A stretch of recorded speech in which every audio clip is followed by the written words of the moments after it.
বালিতে বিজেপি প্রার্থী সঞ্জয় সিং এর র্যালিতে শুভেন্দুকে দেখে জয় বাংলা স্লোগান চোটে পাল্টা আক্রমণ করলেন শুভেন্দু অধিকারী। শুভেন্দুকে দেখে জয় বাংলা স্লোগান এবং তার পাল্টা আক্রমণ শুভেন্দু অধিকারীর।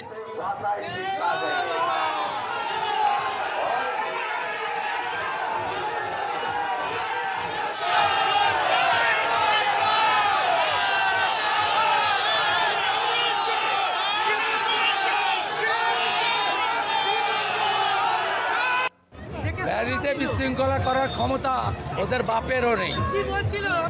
পুলিশের জন্য হচ্ছে, বালির ওসি করছে, আমরা এই ওসির সাসপেনশন চাইছি। আমি এফআইআর করতে বলেছি প্রার্থীকে, ভিডিও দেব, এটা সুবিধা পোর্টালে পারমিশন নিয়ে কর্মসূচি আটকানোর ক্ষমতা নেই। আপনি তো নেমে যাচ্ছিলেন, নেমে তো যাচ্ছিলাম, পালিয়ে গেলে কি করা যাবে?